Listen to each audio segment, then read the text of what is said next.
السلام علیکم، آپ دیکھ رہے ہیں پروگرام خبر یہ ہے۔ میں ہوں شازیہ ذیشان۔ پروگرام میں سعید قاضی ہے میرے ساتھ اور اسلام آباد سے رؤف کلاس رسا۔ ناظرین، پاکستان کرکٹ بورڈ میں ایک بار پھر سے تبدیلی کی گئی ہے۔ ذکا اشرف کا دور ختم اور نجم سیٹھی کی واپسی ایک بار پھر ہوئی ہے۔ کرکٹ بورڈ کے سرپرست اعلیٰ میاں محمد نواز شریف نے پی سی بی کا گورننگ بورڈ تحلیل کر دیا ہے اور نجم سیٹھی کو چیئرمین مقرر کر دیا ہے۔ دوسری طرف ذکا اشرف کا کہنا ہے کہ جمہوری حکومت کے ہاتھوں کرکٹ بورڈ میں جمہوریت کا قتل کیا گیا ہے اور وجہ بگ 3 معاملے میں ناکامی بتائی گئی ہے۔ اصل معاملہ کیا ہے؟ کیا حکومت نے ایک شخص کو نوازنے کے لیے پورا بورڈ داؤ پر لگا دیا ہے یا کھیل بھی ہمارے ہاں ایک مذاق بن گیا ہے؟ اس پر بات کریں گے۔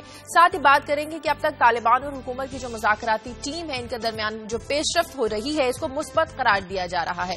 بقول طالبان کے انہوں نے مذاکراتی وفد کو مثبت جواب دے دیا ہے، لیکن ایک طرف مذاکرات تو دوسری طرف تخریب کاری خودکش دھماکوں کا سلسلہ جاری ہے۔ کل پشاور میں خودکش دھماکے سے قرآن خوانی میں مصروف 4 خواتین جاں بحق ہو گئی۔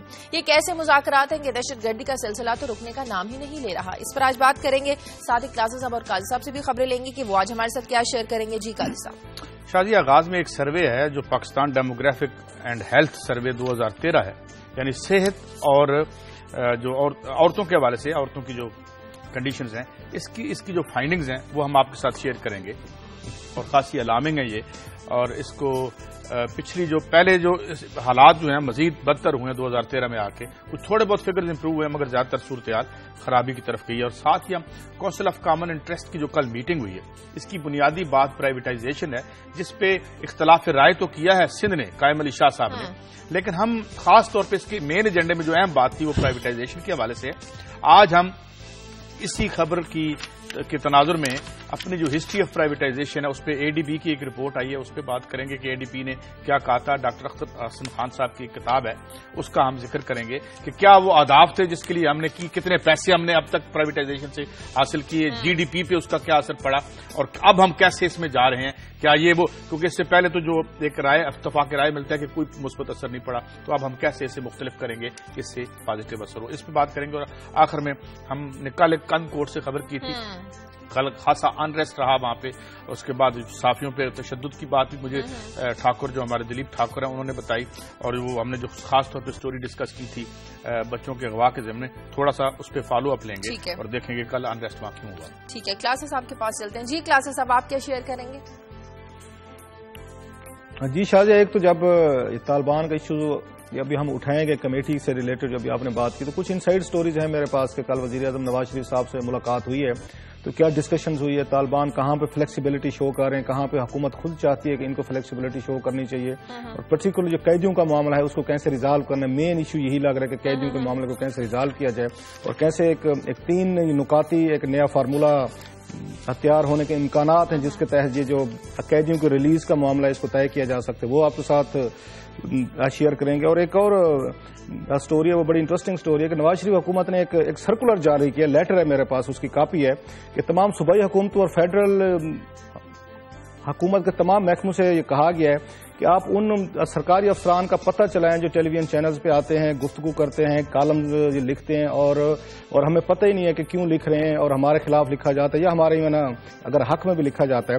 تو نواز شریف صاحب حکومت نے 1962 کے یا آپ 1964 کے جنرل ایوب دور کے ایک لا کے تحت ایک لیٹر لکھا ہے صوبائی حکومتوں کو کہ پتہ کہ مجھے لگایا جائے کون کون سے بڑے بڑے سرکاری افسران ہیں، چاہے پولیس میں ہیں، چاہے وہ آپ کے او ایم جی گروپ میں ہیں، ڈی ایم جی میں ہیں یا دوسرے گروپس میں ہیں جو اس وقت بیٹھے کالم بھی لکھتے ہیں اور ٹیلی ویژن شوز پہ بھی آتے ہیں۔ اس کی بھی آپ کو ایک انٹرسٹنگ سٹوری ہے، ہمارے پاس ڈاکومنٹس ہیں، وہ بھی بات کریں گے۔ ٹھیک ہے، لیکن سب سے پہلے بات کرتے ہیں کرکٹ بورڈ میں جو تبدیلی کی گئی ہے۔ ذکا اشرف کو ایک بار پھر ان کے عہدے سے ہٹا دیا گیا ہے اور نجم سیٹھی کو پی سی بی کا چیئرمین لگا دیا گیا ہے، اور عمران خان کا آج بیان سامنے آیا ہے کہ نجم سیٹھی کو 35 پنکچر لگانے کا صلاح دیا گیا ہے وفاقی حکومت کی جانب سے۔ کیا وفاقی حکومت کی نجم سیٹھی پر نوازش ہے یا کرکٹ بورڈ کے لیے بہتری ہے؟ قاضی صاحب دیکھیں جی، پنکچر تو ہمارے سامنے نہیں لگے، پہلے ہم نے سوشل میڈیا پہ سنا تھا، پھر اب عمران خان صاحب نے اس کا ذکر کر دیا۔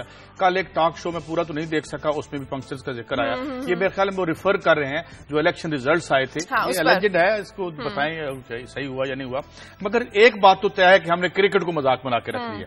وہ آئے ہیں، ابھی آ کے اترے ہیں اور وہ بڑی اپنی بیٹل جو ہے وہ جنگ پلاسی جیت کے آئے ہیں یا ہار کے آئے ہیں جو آئی سی سی کے، اور یہاں آتے ہی انہیں اگلے دن پتہ چلتا ہے کہ جناب یہ آپ گھر کو تشریف لے جائیں۔ ہمارے کرکٹ اور ہمارے اداروں کی جو زبوغالی ہے اگر آپ یہ دیکھیں کہ آتے ہی جناب پھر وہ کھڑے ہیں اور سارا آئین جو ہے ان کو انہوں نے معطل کر دیا, ایک ترمیم کر لیا انہوں نے, ترمیم کر دی, اور پھر جو پولیٹیکل پارٹیز بھی اس میں انوالو ہوگی. تو ایک بڑا خوبصورت کھیل ہے اس کا. ہم نے کیا سیاست کا تو ماشاءاللہ ہم نے جس طرح اس کو ایک مثالی بنا دیا ہے. کو 2-4 چیزیں رہ گئی تھی جس میں ہم فخر کر لیتے تھے. کبھی ہم کرکٹ کا میچ جیت لیا, ایک زمانے میں ہاکی ہوا کرتی تھی, تو اور ہمارے اس ملک میں کیا تھا, اب یہ ہو گیا.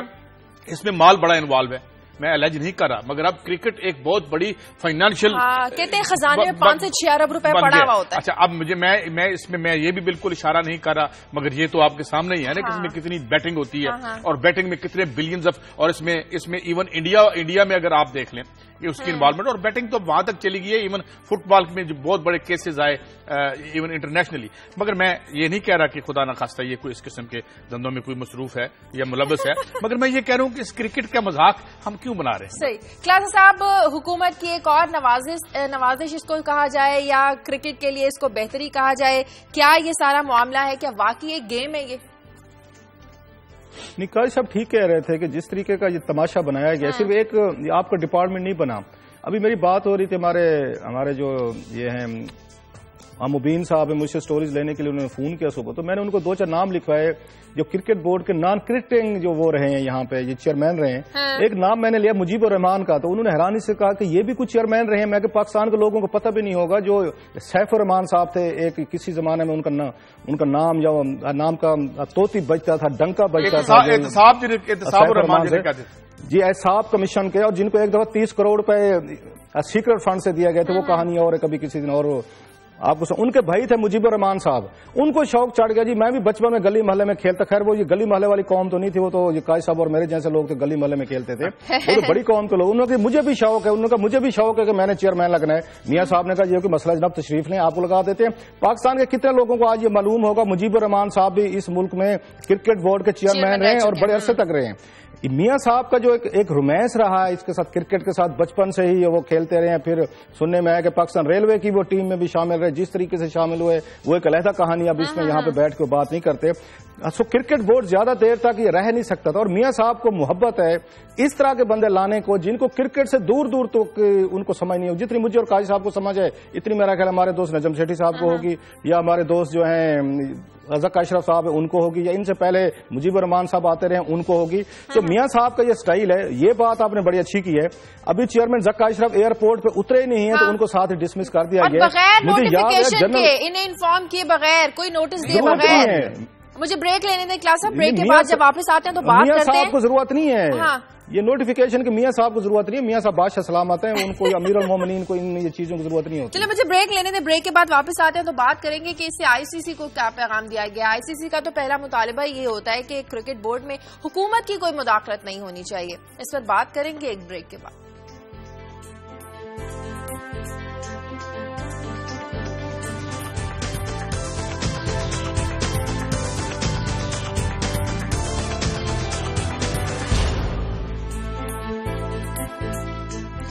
بریک کے بعد خوش آمدید. اس وقت ٹیلی فون لائن پر ہمارے ساتھ موجود ہیں سابق chairman Pakistan cricket board doctor Zafar Altaf. بہت شکریہ ڈاکٹر صاحب آپ کا. کیسے دیکھتے ہیں آپ اس فیصلے کو, زکا اشرف کو ایک بار پھر سے ہٹانا, نجم سیٹھی کو پاکستان کرکٹ بورڈ کا چیئرمین لگانا, کیا واقعی میرٹ پر فیصلہ کیا گیا ہے؟ نجم سیٹھی ڈیزرو کرتے تھے؟ نہیں, یہ دونوں ہی حضرات نہیں ڈیزرو کرتے. یہ تو ایک قسم سے کشتی لڑ رہے ہیں اور مذاق اڑوا لیا ہمارا. ہم تو دنیا کرکٹ میں اب مذاق کرتے ہیں. وہ کرکٹ بورڈ والے, انٹرنیشنل کرکٹ بورڈ والے پوچھتے ہیں کہ اگلی میٹنگ میں کون آئے گا, اور وہ یہ مذاق چلتا رہے گا, کیونکہ اب تو ایک دوسرے کے اوپر وہ دعوے بھی بولے جا رہے ہیں کہ آپ یہ کھا گئے, آپ وہ کھا گئے, آپ یہ لے گئے. اچھا ڈاکٹر صاحب یہ بتائیے کہ اس میں ایسا کیا ہے, یہ ایسی کیسی پوسٹ ہے کہ ایسی کویٹڈ پوسٹ ہے کہ ہر کوئی یہاں آنا چاہتا ہے, اس میں آپ بھی رہے ہیں, اس کے اندر کی کہانی تو بتائیں. یہ جناب پوسٹ تو بہت زبردست ہے. دیکھیں, جب اس بورڈ میں آپ ہوتے ہیں, کرکٹ بورڈ میں ہوتے ہیں, ایک تو ساری دنیا جو کرکٹنگ دنیا ہے وہ ساری آپ کے سامنے آ جاتی ہے.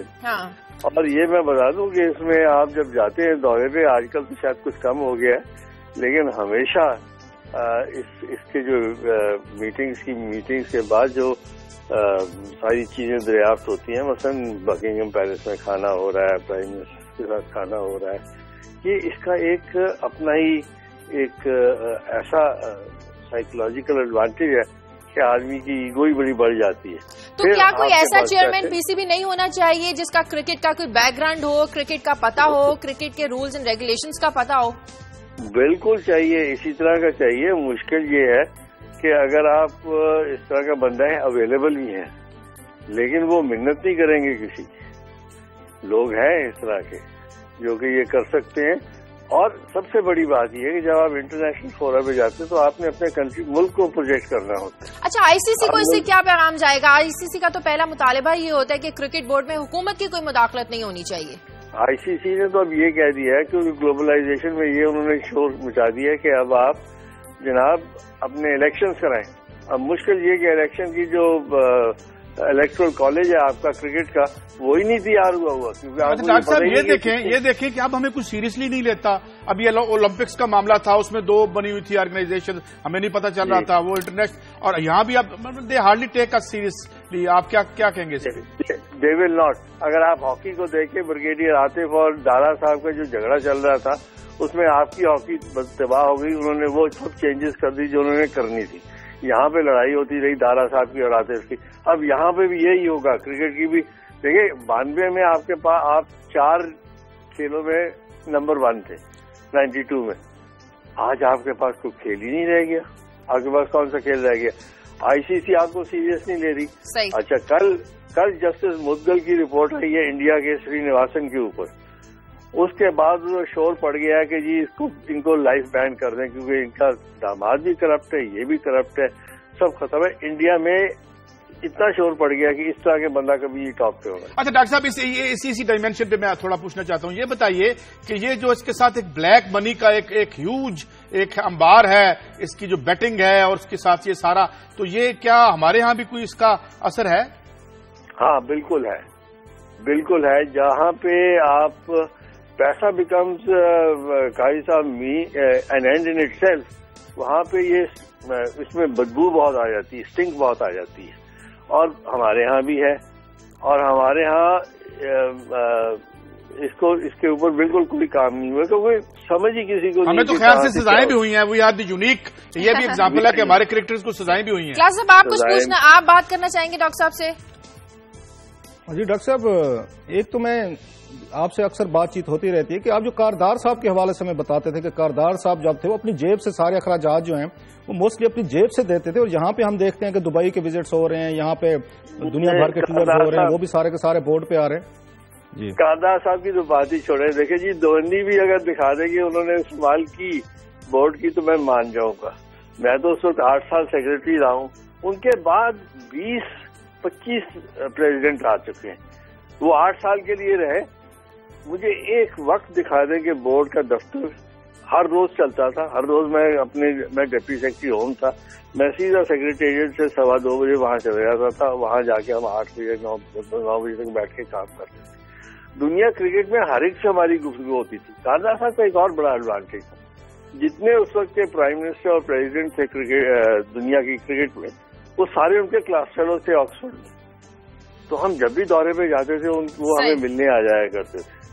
ٹھیک ہے, کاردار صاحب کی تو بات ہی اور. ٹھیک ہے, بہت بہت شکریہ ڈاکٹر ظفر الطاف. آپ کا کلاس صاحب میں یہ کہنا چاہتا ہوں بس دعا کریں کہ اب کرکٹ کو کہیں پنکچر نہ لگ جائے. کلاس صاحب آخری سوال یہ کہ کہا جا رہا ہے کہ اب وائٹ پیپر ایک جاری کیا جائے گا, مالی کرپشن جو اس کی تفصیل سامنے لائی جائے گی. تو کیا جو کرپشن ہے صرف کرکٹ بورڈ میں ہی ہے, باقی اداروں میں کیا کبھی کوئی کرپشن نہیں ہوئی؟ شاذیہ, یہ بڑا اہم سوال ہے آپ کو, اور میں اکثر دیکھتا ہوں جب بھی کوئی انہوں نے بندہ ہٹانا ہو کسی حکومت نے بھی تو پہلے سے ڈراوے شروع ہو جاتے ہیں. بھی آپ کے خلاف فائل تیار ہو چکی ہے, آپ کے ایکٹس آف امیشن کمیشن تیار ہیں. چیئرمین ذکا اشرف صاحب کے حوالے سے مجھے کوئی کل پرسوں بندہ بتا رہا تھا, یہ پرسوں کی بات ہے, انہوں نے سمری تیار ہے. اگر یہ چپکے سے گھر نہ گئے تو ہم نے بہت ساری فائل بھی تیار کر کے رکھی ہے. میں کہا اچھا اس کا مطلب ہے ڈیل ہونی چاہیے. ذکا اشرف صاحب اگر چلے جاتے ہیں تو پھر کوئی کیس نہیں ہے, اگر انہوں نے رجسٹ کیا تو ہم کیسز کھول لیں گے. ایسے طارق ملک کے خلاف کیا گیا, آپ کو یاد ہوگا, اور اس وقت یاد آ گیا, یکدم یاد آ گیا ان کو 5 سال بعد, طارق ملک صاحب نے تو پتہ نہیں ملک خدا نہ خاصا ملک ڈبو دیا ہے. جو مدوجہ چیئرمین جو حشر کر رہے ہیں وہاں پہ جو نادرا کا, اس کی کہانیاں میں نے آپ کو بتایا کہ سامنے آنا شروع ہو گئی ہیں. یہ طریقہ واردات ہے حکومتوں کا کہ جی ہمارے پاس بڑی فائل ہے. بھائی آپ کون سے بڑے صاف ہیں؟ نواز شریف صاحب نے 4 ارب روپیہ بینکوں کا نہیں دیا, آپ نے کیا کر لیا؟